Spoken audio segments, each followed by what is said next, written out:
Yeah, I guess you got canceled, Bezos.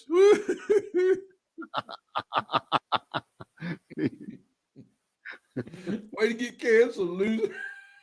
I guess you got canceled, Bezos. Too much pressure on the boy, huh? I couldn't handle it. That's funny. Right there. Right there.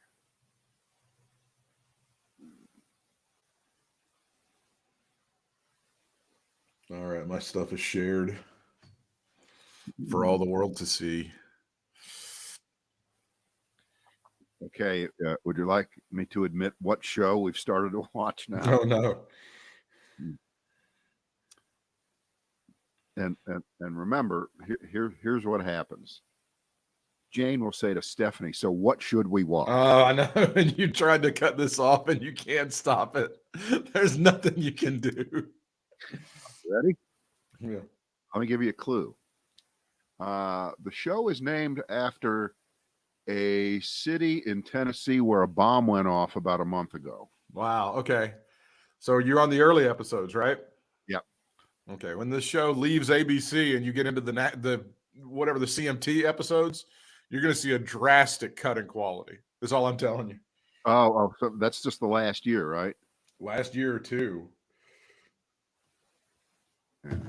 The guy that I like, the guy that plays Deacon on that show. He was also on The Office as a kind of an ancillary character. Guy? The guy who plays Deacon. He played Josh on The Office. What's his real name? I can't remember. He's a handsome fellow, a very handsome, good-looking guy. Well, maybe to you.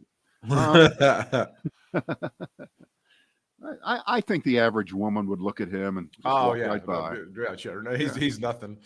You ain't shit, pal. Yeah.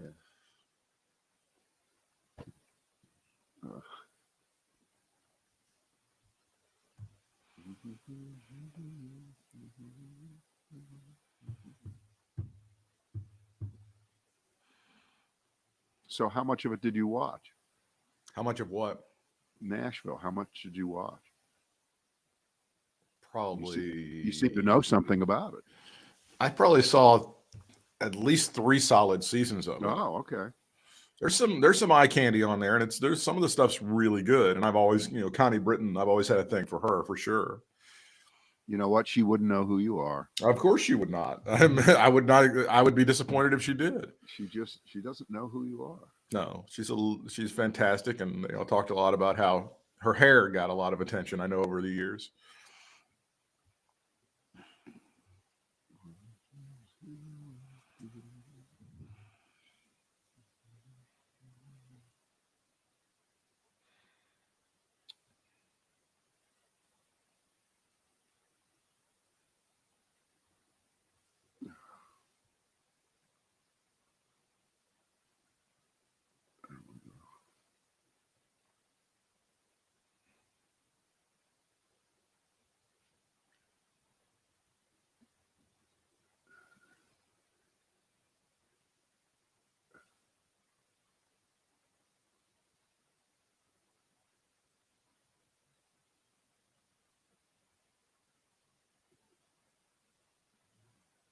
Looks like we're there.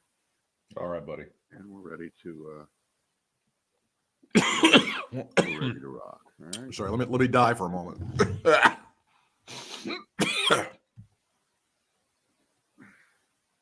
Okay, I'm good. We're pretty much back to normal around here. T-Berry's upstairs right now. I have an argument I can make, but there's a tickle in my throat. Yeah. As opposed to what usually.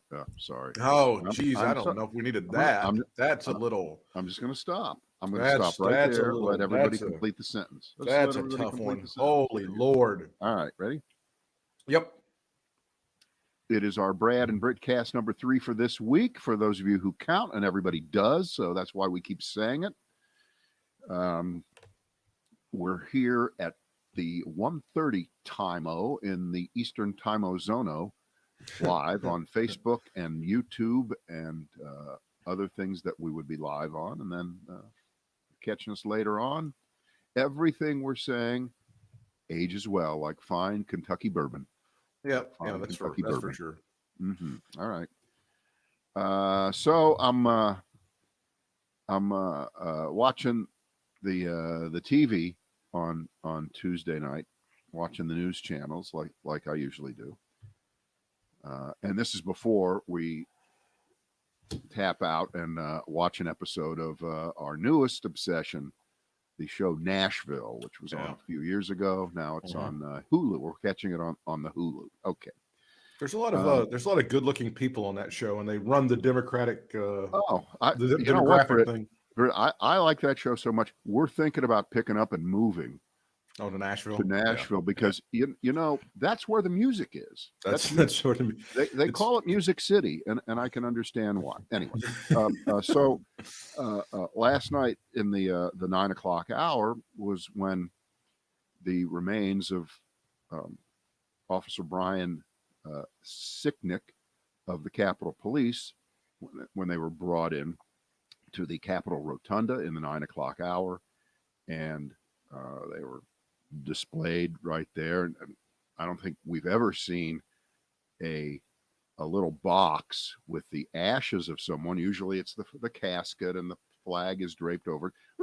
That was kind of a jarring thing. It's just, that's just the way it is. I mean, that's what happens. But it was just different. You know, no pallbearers, no. One guy walks in, and it's really sad. I mean, it's just the saddest thing ever. That was the overwhelming thought that I had, was just this didn't have to happen. Oh, that was the overwhelming thought that times I had. a million. Now, this just didn't have to happen. Right. So this is Brad and Britt's Super Channel check here. Yeah. So we're watching it, I think, on CNN, and so that I'm not too obnoxious with the channel changer, because that can cause tension. You know your limitations. You've got a certain amount of leeway, and then after that, you got to shut it down. Right. I go picture in picture to see, and I say to Jane, I say, I'll bet you $1 zillion, everything you've ever had times a million, that CNN, which is covering the very solemn, quiet, standing at attention of fellow members of the Capitol Police, and President Biden walking in with Jill Biden paying his respects quietly and walking off, watching that live. I say, I'll bet you $1 trillion that Fox is not covering this. Yeah. I'll bet you. All right. So I do picture in picture, and sure enough, Sean Hannity is talking with a guest about LeBron James's argument with a fan. Okay, that's the number one. In case you missed story. it, a really rich black guy screamed at a blonde white woman, and this is on Fox. This is an amazing outrage. Right. This has to be covered and discussed. Right, and so somebody got uppity. Right, so CNN covers it live. Fox ignores it, and MSNBC covers it live, and Lawrence O'Donnell is anchoring. His father was a cop.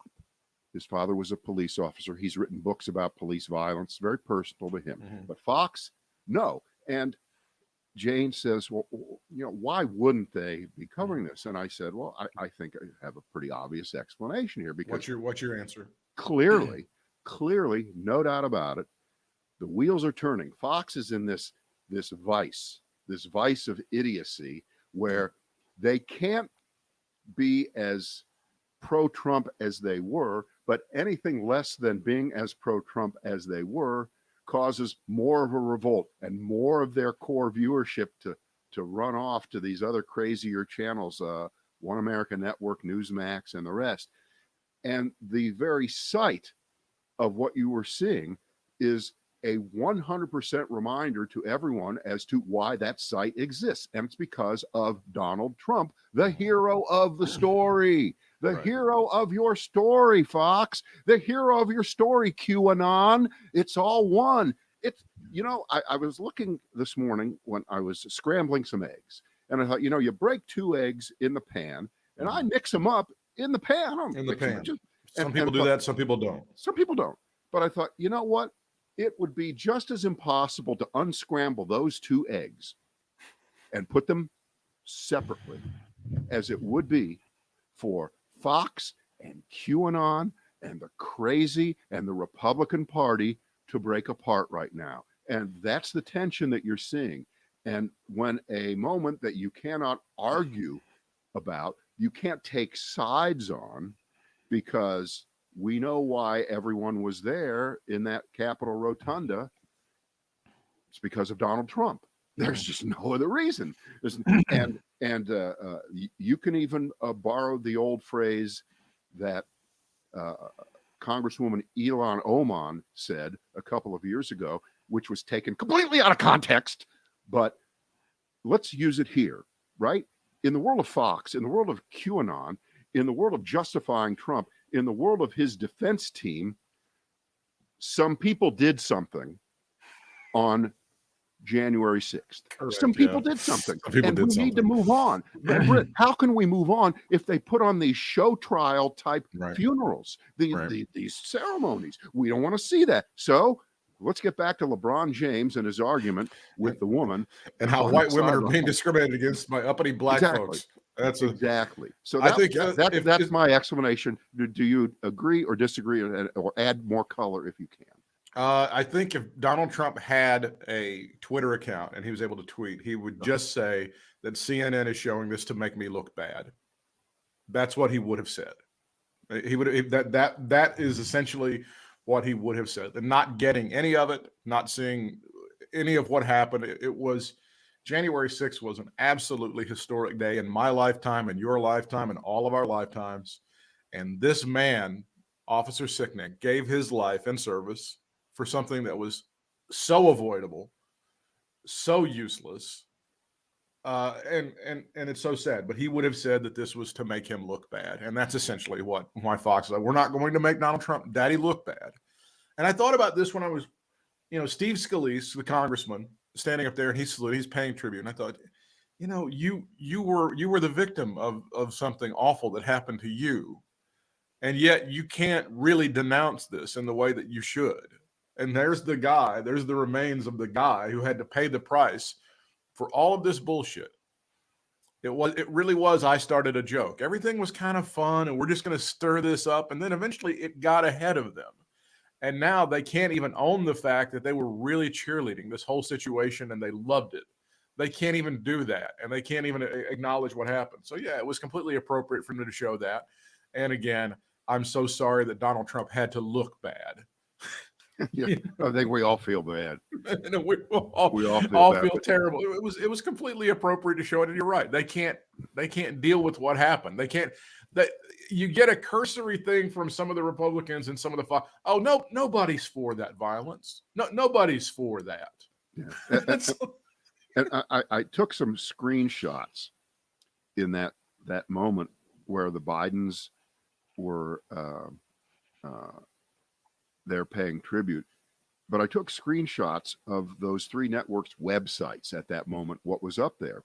And it follows the script perfectly, because CNN and MSNBC and NBC News had articles that featured at that moment the pictures or the video of Joe Biden and Joe Biden paying tribute right there. They were on it. And on the Fox page, all it said was, and this was clearly an article that was already 2 or 3 hours old, which is what they do on Fox, because they really fake it. They're the worst at filling time with bullshit when they're not in their prime hours. But nobody quite realizes. But okay, here we go. They do it on their website too. They're really lazy. And all they had was a thing saying, Officer Sicknick to Lyon State in Rotunda. And that was it. So you see what that says to their viewers, which is, it's just something that's going on. It's a thing. There's not, and you would never want to show Joe Biden to the Fox audience, even on their website. That's not part of the story, because that clearly he is the president, totally not responsible for what was going on. But if you were stupid enough, and I think we can do this without insulting anyone watching or listening to us, because if they are, they're beyond hope if they'll still put up with us.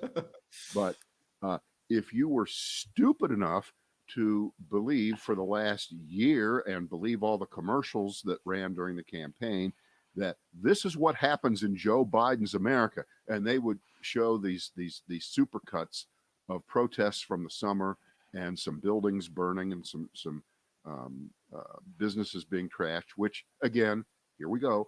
Nobody supported that. No one thought that was a good idea. No one was defending it.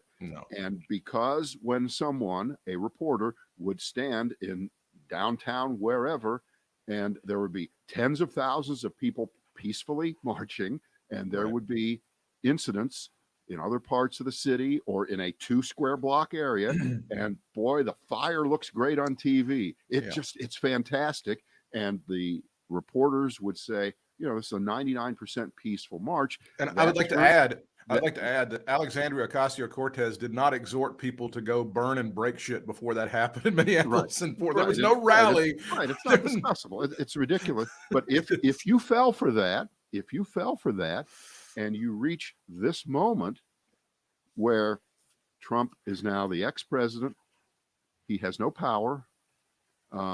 His approval ratings apparently among Republicans have dropped 20 points in the last month. You probably saw that. I did see that. It's unfortunate. And let's just say it's off by a factor of 100%, and it's only down 10%. Still remarkable. Okay, it's dropping off the charts. Yes, he still has a core of crazies. We know that, but that core gets smaller and smaller, and people leave. There was a front pager in the News and Record. I think it was a Raleigh News and Observer piece a couple days ago. The number of people who are walking into Republican offices all over this state, and that's not just in North Carolina, it's all over the country, and saying, that's it, I'm done. Most of them say, okay, I'm an independent now. But that's support that just goes away. And so even if Donald Trump still has an 85% support level among Republicans, it's still a smaller pie. Okay. But don't you think now? Don't you think the play for this for a Sean Hannity or somebody? They haven't done this yet, but I'll be Sean's media consultant. The reason they're turning in their Republican and they're changing parties is because the Republican Party didn't do enough for Donald Trump. That's why they've decided to go ahead and cash in their chips.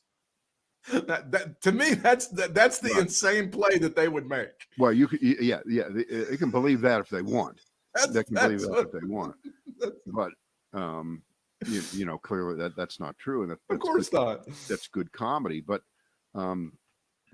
inside that piece about the number of folks who were turning in their Republican registrations in North Carolina, over half of them, 60% of them, were in the big counties: Guilford, Wake, Durham, Mecklenburg.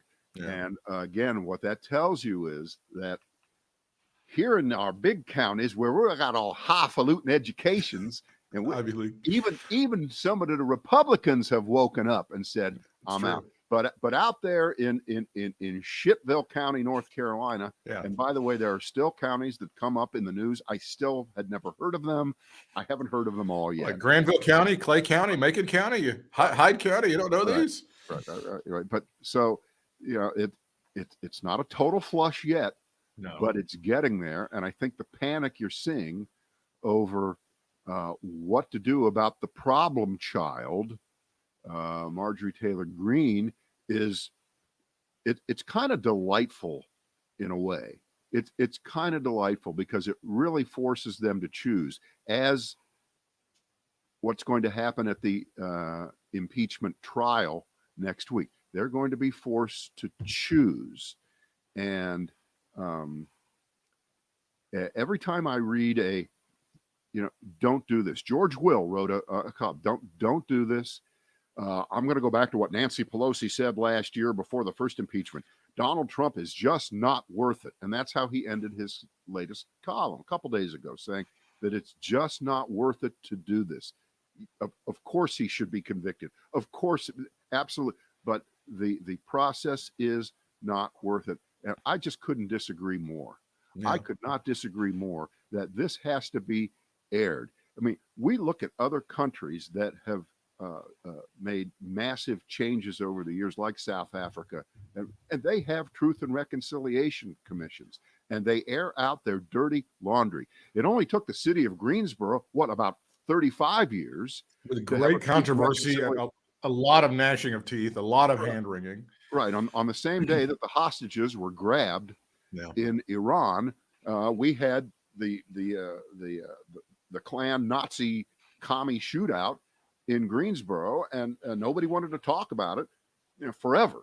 But finally, there was a Truth and Reconciliation Commission, and the truth is generally known about what happened on that day. But it took 35 years. We don't have 35 years to wait to find out, was Donald Trump really responsible for inciting a riot and a near overturning of democracy in the United States after 230 fairly decent, not perfect, trying to make it better, not a perfect union years. But Donald Trump is not going to be the one that pulls the plug out of the bathtub and all the water goes. No, we're not going to allow that. We didn't allow that, fortunately. And it's people like Officer Brian Sicknick who were the last barrier between what might have been a big hostage situation, the murder of many members of Congress, the hanging of Mike Pence, and an attempt to stop the Electoral College from being counted. Now, I could make a really obnoxious remark like, there shouldn't be a fucking Electoral College bit in the first place. It's the dumbest thing that's part of our country.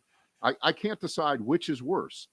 The makeup of the United States Senate based on 2 per state, or the Electoral College, which is also completely distorted and has been so since the beginning of its existence, right near the beginning of the United States. Both of those are anti-democratic institutions. I'm not blaming them for what happened last week, but we got a problem here. And the problem, which of course won't be solved, because we've said this a million times, why can't we fix it? Because that's the way it's always been. We do it that way because we've always done it that way. There really should not be a 2.5 month gap between an election and the person taking office. But since we have 50 states running elections, and since everybody counts, and the count seems to be too damn slow for whatever reasons. Remember, that was an improvement over the old system. The old system, he wouldn't have been inaugurated until March, right? That's the way it was before they corrected that. But the January really isn't much better, is it? No. It would be much better if elections on November 3rd, a guy is in office by November 7th. 4 days. I think at the height of it, though, I don't do that. So that's just fantasy shit. I think at the crux of it is we just can't really deal with what happened to us on January the 6th. We suffered a traumatic blow in this country, and I don't think a lot of us want to acknowledge how close we are, or we came to losing it all. And if it hadn't have been for the Brian Sicknicks of the world, things might have ended up way differently. There would have been maybe multiple members of Congress who were murdered on January the 6th. And I just don't think we've been able to kind of deal with that. Well, I mean, no, you're 1,000% right, except let's play that out. Let's game that out. What would have happened if there would have been a hostage situation? If multiple members of Congress had been killed, if Mike Pence would have been killed, and the Electoral College votes weren't tabulated that night, would that have been the end of the United States? No. Would Donald Trump have been able to then at that moment say, martial law, I'm not leaving office? The answer is no. That would not have happened. That was part of the QAnon fantasy. Remember, that's what they thought was going to happen. And I direct your attention, if you haven't watched it, and we should probably post this. This is on the Mediaite page. I just watched it a half hour ago. And they've run the whole clip. Usually that site, they annoyingly slice and dice it. But they ran the whole segment of that reporter, Donnie O'Sullivan, who looks like George Costanza had a kid with an Irish accent. And how's this guy a reporter? And you know what? He is the best goddamn reporter and investigator in this country right now on television. He gets people to talk who you cannot imagine would ever appear on camera. And he found this woman, last name is Vanderbilt of all names, down in the middle of South Carolina. And she's 27 years old. She doesn't watch the news. She doesn't read newspapers. And she got sucked into the QAnon thing. And she was all in, 100% all in.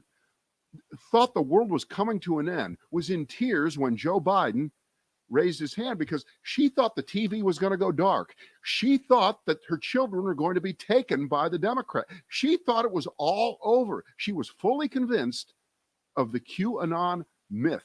And when Donald Trump didn't come to rescue everything, she was crushed. And then suddenly it hit her. And she speaks honestly and openly. And, you know, we make fun of a lot of people. I would never make fun of this woman because the courage she had to speak that she was duped. Because we've talked about this. We want people like this to come forward and acknowledge it. And she's not a well-educated person, but guess what? She figured it out now. Right. And yes, it's sort of late. We feel but no, it's not too late because we have a lot of people who haven't figured it out, who are still all in. They're still all in. It is a remarkable segment. If you watch CNN, I'm sure they'll run it several times over the next few days. That's what they do. But it's just stunning. And I guess that's kind of reflected in that polling that we're starting to see that, yeah, there are people that are waking up. But look at the lag time between what may be going on in a lot of parts of the country and what's going on in the United States Congress, in the House of Representatives, where they are fearful, where they are chicken, where they don't know what to do. How do we get rid of Marjorie Taylor Greene? We can't get rid of her because she is Trump.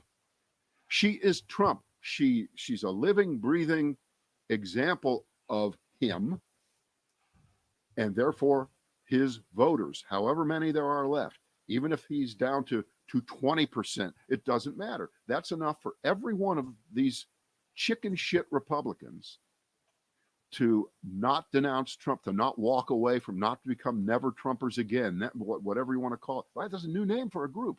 Never Trumpers again. Never Trumpers now. Never Trumpers forever. Right. Form a new group. So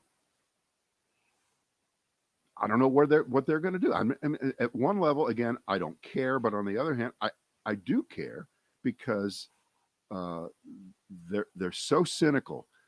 There's such cowardice involved in this. There's such careerism in this. Have you never lost a job? And is it not possible you might get rewarded one day for telling the truth? Is that even remotely possible? It doesn't seem about like being it. truthful about what you have supported for these years. And by the way, the further away you get from it, the more you get to ask the question. So, were the tax cuts worth it? Were the judges worth it? Mm-hmm. Was the deregulation worth it? Were the children in cages worth it? Was the wall worth it? Was America First worth it? How'd that work? Was the approach to the way the president handled the corona, was that worth it? Was that worth it? And of course, the people like this woman in South Carolina, Ms. Vanderbilt, are saying, of course it wasn't. Absolutely it wasn't. I was duped. I fell for it. But by the time that she figured it out, the damage was done. Yeah. And that's the unfortunate thing. Right. And you can see now, even in the Republican Party's defense of Marjorie Taylor Greene, and the obvious hypocrisy of them going after Liz Cheney, but letting her skate by.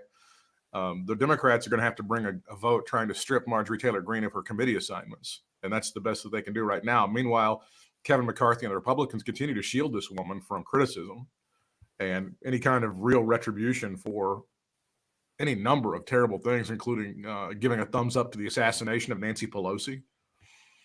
I mean, you can just go through the hit list of stuff that she's actually said, and they continue to shield her. And she's one of ours. Don't worry about it. It's fine. But meanwhile, but then you have guys like Mitt Romney say, "No, she's not one of us." Well, unfortunately, Mitt Romney doesn't have the ability to do anything to her. Right. But unfortunately, he's not in the House of Representatives. It would be nice if he was. Right, but he could actually speak out. But permission grows for people to walk away from this train wreck known as the Republican Party. The permission is there. All you have to do is grab it. That's all you got to do. And we're there for you. I mean, have yourself a personal super spreader Super Bowl party. Did you see Dr. Fauci finally came around and listened to me? Oh, about the Super Bowl parties? Yeah, because I said 2 weeks ago, I said, fuck, the Super Bowl is going to be the next super spreader event. We can't stop it. No one is going to want to. I've been doing a party forever. I had my boys, and that's what we do. I think we've been watched 20 years. I think we're up to about 20 years. My first year was like 03 or 04, but right. Yeah, you guys have been doing it before I got around there. About 20 years, we've all been, about 4 of us, been watching the Super Bowl, and we're not going to do it this year. Although right. I do expect you to bring some food, leave it on the front doorstep, and run.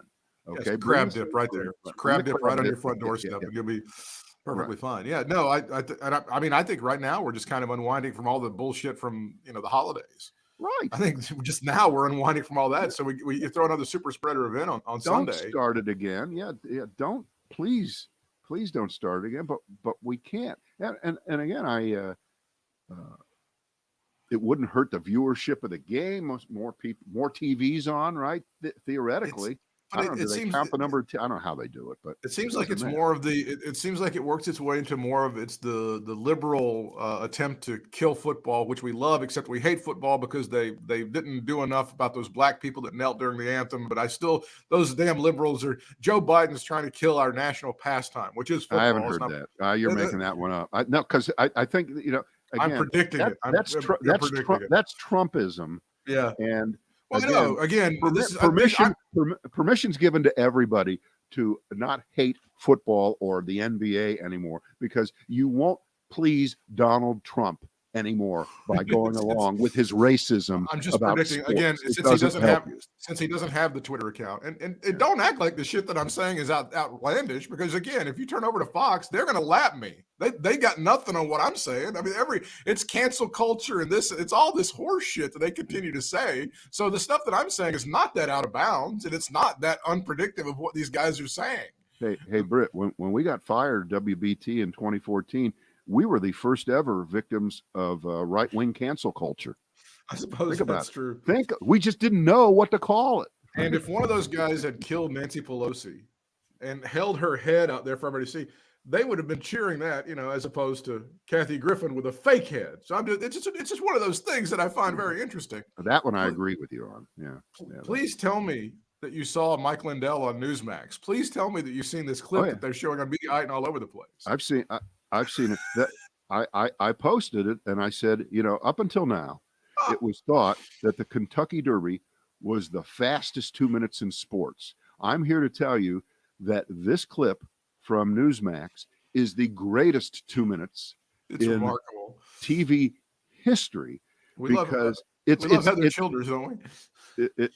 It's everything. It's everything that you know is true. It's everything you know is true. One, the MyPillow guy is completely lost his mind.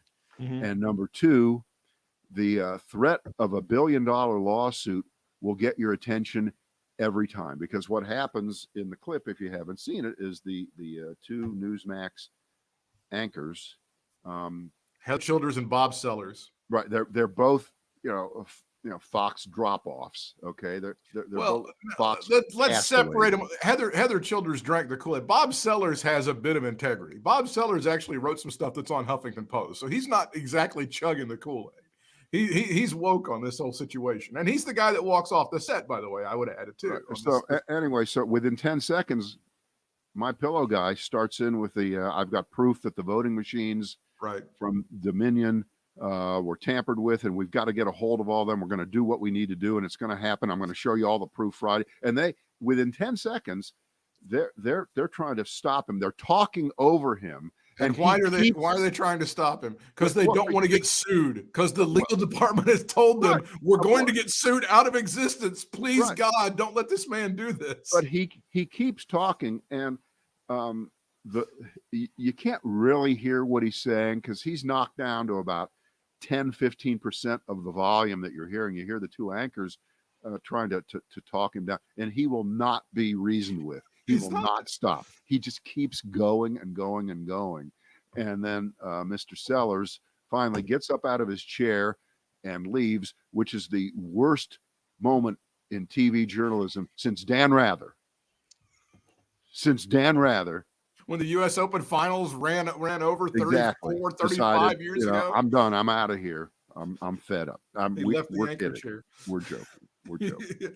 So and Mike Lindell comes on later on to their Sean Hannity show on Newsmax, and he makes nice, and he's gotten the message, he's gotten the memo, shut the fuck up about the whole Dominion thing, or all of us will get sued and will owe billions of dollars to these people because their lawyers don't play. Wait, they had him back on? Yes, not with those guys on another show. And he sticks to Twitter, cancel culture, vomit. He does all that stuff. He doesn't mention the voter fraud. And he says at the very end, I just want to say, you guys at Newsmax, you've been really nice to me, and you've been really great.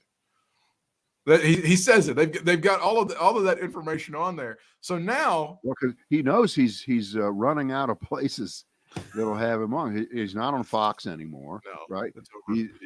He's down to these bottom feeders. It's cable access. He's going to be on cable access in Macon, Georgia, before it's all over, right? I mean, that's what he's going to be. So now the word is, among some conservatives, we're not watching Newsmax anymore because they censored Mike Lindell. Oh, come on! I swear to God, it's a thing. Come on! I swear to God, it's over for us, and our honeymoon with Newsmax is over. We're One America all day. So the onus is on you, One America. You have to do something to piss these people off, because eventually they're running out of places to run and hide. Their faith is being placed. I mean, that should tell you right there everything that you need to know. If you're one of these guys, your faith is being shattered time after time. All these people are letting you down. Trump supporters, all of these people, including your boy. But the great thing about this is, like what you just said, it just builds on being woke against Trump, woke against what you have believed, and that's a hard concept, right? That's a whole different kind of woke. In other words, it's literally like a jar to the head, right? It's just, oh my God! You remember your mother would say, "What the hell's wrong with you? What is wrong with you?" Okay, that was my mom. That was mine too. But if you can pound some sense into somebody's head, and you can't, this is as close to that technique as you get, which is your idols, your heroes, are falling one by one, and they are being exposed, even inadvertently, even doing themselves in. And you talk about that enough, and next thing you know, you're watching day one of the second impeachment trial in the U.S. Senate of Donald Trump, where it will all be laid out. And I just love the fact that these lawyers that he's got, they're working with nothing, right? I mean, they've got no material, right? They've got, there is no real defense. So it's all smoke and mirrors, and everybody sees that it's smoke and mirrors. And I just relish the fact that in that document they put out yesterday, which was Tuesday for us, laying out what their strategy is going to be, that they do never refer to Trump as former President Trump. They refer to him as the 45th president. All right. So what they've done is paint themselves into a rhetorical Pandora's box of insanity that goes nowhere. Because if their argument, and this is the broad argument, everyone who doesn't think there should be an impeachment trial in the Senate says, you can't do this, he's not president anymore. But in their document, they refer to him as the 45th president, which leads you to believe that that is there to please Donald Trump. Oh, sure it is. Keep addressing me as the current president. Well, if he's the current president, then he can still be impeached, right? If your argument was that he can't be impeached if he's a former president. And since you're saying that he is, okay, we'll take you at your word. He's still president, which he's not, which he lied about, which is why he is on trial right now in the Senate, because he stoked and incited a riot while he was the 45th president, which he is not, which you are lying about and saying that he still is. You can't get out of the box. Help me. I can't get out. If Wasn't the original play, now the original play on this from among the Trump supporters and maybe even his legal team, not really, I don't guess his, if you call these guys his legal team, the original thing was, okay, what happened on January the 6th was bad, but it wasn't really as bad as what happened in Minneapolis and Portland and all that. So that argument immediately America was like, no, that doesn't pass the laugh test. You lose with that one. So now the argument appears to be, okay, some bad shit happened on January 6th and it shouldn't have happened. But there's no way you can connect Donald Trump to that. He was just telling his truth, right. and these people just ran amok for no reason whatsoever. Excuse me, I got to go put out the gas light. Isn't that what we're doing now? Is these people just spontaneously, by the thousands, for some reason or other, no one really knows why, decided that they wanted to storm the Capitol building, attack people, and try to murder a few Congress people. It just all happened kind of at once. Right, but this is what's going to get torn apart in a Senate trial. Now, if all of these Republican senators, or the number that reaches the point where Trump gets acquitted, doesn't get convicted, say, I wasn't even paying attention to that argument because this shouldn't have even happened. There shouldn't even be a trial, and so I have to acquit him. You know, some of them will stick to that, right? We know that's going to be at one level. There will be others, I guess, who are going to say, I listened to both sides and I just wasn't convinced, right? They'll do this with a straight face, right? They'll say that with a straight face. And then I think you're going to have more than 5. I think you're going to have more than 5 Republicans. It may get up to 8 or 10 or 12. Who knows? But one thing, and it's the oldest cliche in all of law, never try to predict what a jury is going to do. Even when they say ahead of time, well, we know what we're going to do here, because just think about the news flow of the last few days, the things that we continue to learn, the new video that comes out, and the reporting over the weekend of what went on that famous day. You described it well yesterday in that Oval Office fuck fest on that was like like January 4th or something. Is that Right. when it was? Something like Right. that, where they were just screaming at each other for hours and hours. Donald Trump kind of sat in the corner and watched it all happen because he really didn't know if it was nothing he could contribute, and all that is going to come forward.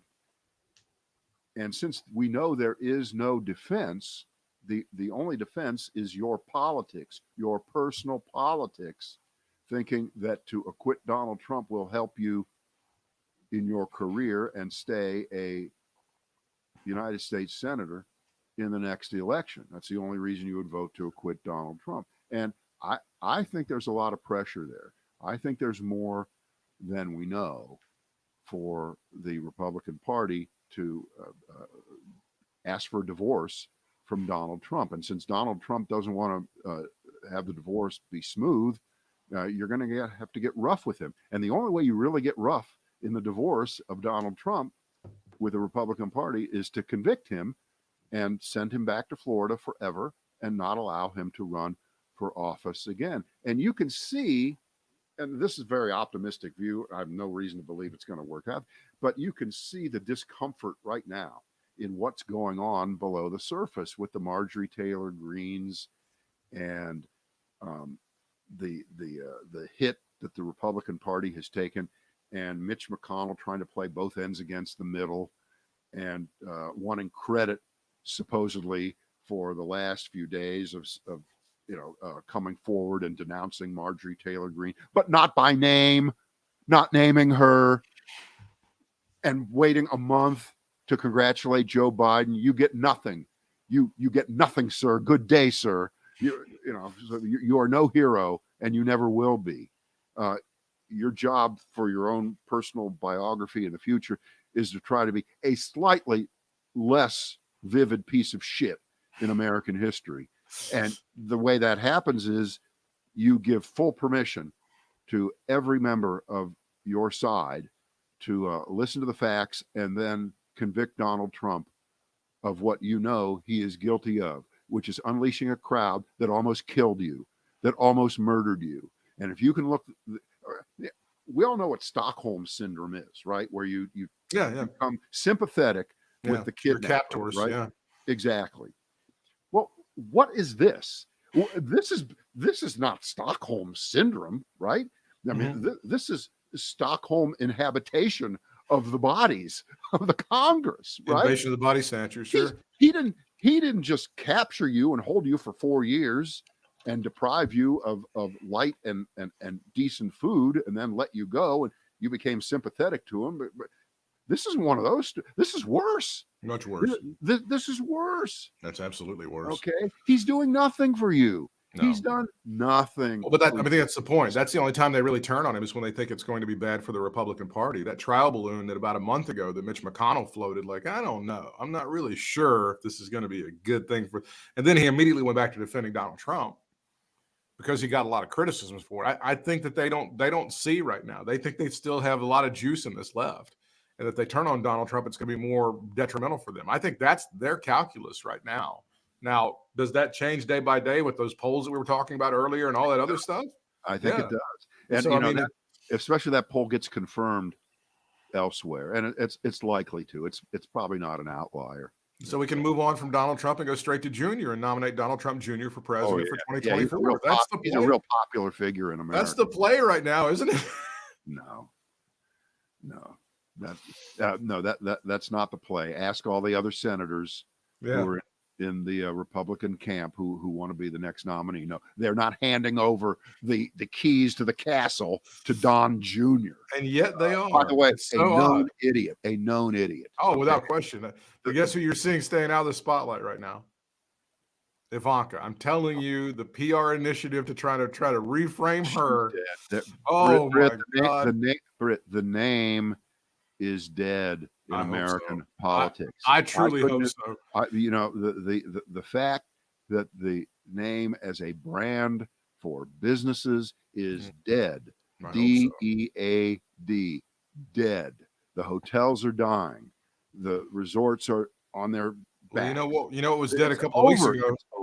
You know, it was dead a couple of weeks ago was a thing called GameStop, and now that's the hottest thing going. So there. Well, okay. Let's see a bunch of people pile into supporting Donald Trump like they did a dying company stock. I want to see that. It's not going to happen. That's right. By the way, I'd much rather put my money on GameStop than Trump Incorporated. Oh, I would too. Absolutely. There's a much better future there. There's still a chance with GameStop. I don't think there's any chance with Trump. And the thing is, if when GameStop goes down, it doesn't infect the rest of the financial markets. In fact, the rest of the financial markets kind of like it but when Trump goes down, okay, it's taking the entire Republican Party with him, right? He did it. He lost Georgia. All you need to do, there's your new T-shirt. He lost Georgia. Go ahead. He blew it. He caused a terrible turnout in those northern super white counties that border the Tennessee line, where the Marjorie Taylor Greenes, those types are the representatives, where Doug Collins was a representative. That's the area. And they didn't turn out in big numbers. Their turnout was down from the presidential election. Wonder why that was. Could it be because Donald Trump kept saying, my election was fake? They stole it from me.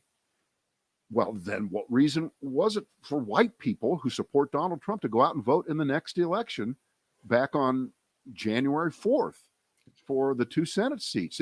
Donald Trump was telling, and they listened to him.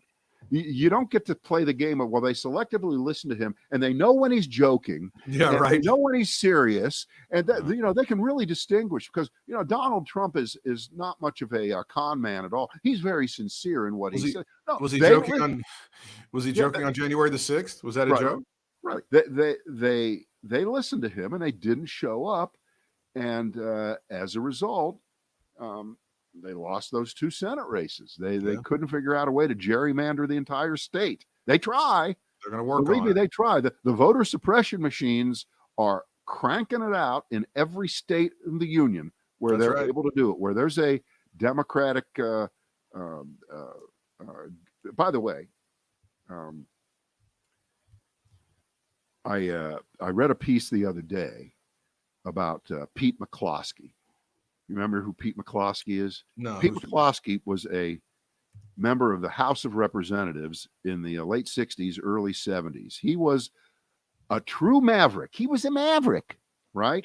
He went against the Republican Party orthodoxy. He hated Nixon. He was the first member on the Republican side to call for Nixon to resign. He's still alive. He's still alive. He's 93. And he's got all his marbles about him. And he doesn't do a lot of interviews, but he brought up something that I thought, you want to go conspiracy theory? And McCloskey was always kind of sort of thought of as being out there, but he's a very smart guy. But he said, look, Trump is so crazy and the Republicans are so desperate right now to get back into power. If you are a Democratic senator in a state where there's a Republican governor, all it would take would be one bullet, you're gone. And suddenly that Senate seat can go back to the Republicans and Mitch McConnell is the majority leader of the Senate again. Now that's out there, but we've had assassinations in this country before. And we almost had a mass killing of members of Congress about 3 weeks ago. That's right. So McCloskey was just putting out there, look, these are weird times. And nobody should put anything past Trumpism, and his followers to carry out the vision of him regaining some sort of power. And if they can't do it by putting him back in the presidency, well, at least they can get the Senate back to screw up Joe Biden and ruin the country for another 4 years and make sure that nothing gets passed, right? So that's just a kind of an out there conspiracy idea. He's not saying it's going to happen. No, but it is an interesting thought where you have Democratic senators in a for instance, Montana, you have John Tester, and now the governor in Montana is a Republican. It's not Steve Bullock anymore. He lost the Senate and he's done. So if something happened to Tester, he might get easily replaced with a Republican. Senate swings back over 51-49. Sure. Unbelievable. But it could happen. And based on the craziness that we saw on January the 6th, sure, these people are motivated to do some stupid shit. Yep. So I would think that the hiring bodyguard business is running full tilt now. There you go. Boy, how do you screen those people? How do you make sure that they're... Let me introduce you to a new company called the Trump Security Services Incorporated. Ladies and gentlemen, it's the latest branding in the Trump organization. Well, you know who actually did that? And I don't know if Rudy Giuliani. Yeah. I think that how'd that work out? I think that was the kind of thing that he did. He was trying in the first few years after, and he failed miserably because he's a huge drunk, basically. Yeah.